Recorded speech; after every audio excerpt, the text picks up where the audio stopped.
Le Covid qui a contaminé une personne à Europa Park, nous l'évoquions hier, un lieu où évidemment beaucoup de monde se croise, des Alsaciens notamment. Alors comment le parc gère-t-il les mesures à respecter sur ce site gigantesque? Explication Karine Feck sur des images de nos confrères de la SVR. Des visiteurs en masse dès 9 heures du matin. Leur priorité, c'est de s'amuser, pas forcément de respecter les règles d'hygiène. Alors, Europa Park a mis en place 15 contrôleurs pour 15 000 visiteurs quotidiens.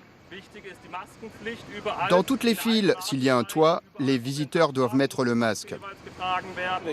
Notre objectif, c'est d'aller vers les visiteurs, de leur dire de garder leur distance de sécurité. S'ils ne respectent pas les règles, nous leur demandons de quitter les lieux. Nous sommes très clairs, soit ils respectent les consignes, soit nous sommes obligés de les renvoyer. Le parc assure qu'il ne plaisante pas avec la sécurité. Depuis sa réouverture en mai, la direction a mis en place un protocole de désinfection des attractions plusieurs fois par heure, une dépense qui se compte en millions. De quoi visiblement rassurer les visiteurs, même après l'annonce d'un premier cas de Covid-19 début août. Il y a des consignes de distanciation un peu partout. Il faut s'y tenir, sinon on nous rappelle à l'ordre. On se sent plutôt en sécurité ici. Je pense que tout est bien organisé à Europa Park, mais le meilleur dispositif de protection ne sert à rien si les personnes ne s'y tiennent pas.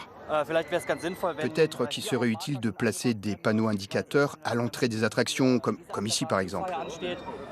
Sinon, on voit bien que cela devient compliqué avec toute cette masse de gens. Difficile de garder ses distances dans la foule, même si c'est la condition pour ne pas porter de masque à l'extérieur, dans les allées. Les visiteurs ne seraient pas toujours disciplinés et pourtant, le message du parc est clair. Ce n'est pas difficile de s'amuser quand on prend le Covid au sérieux.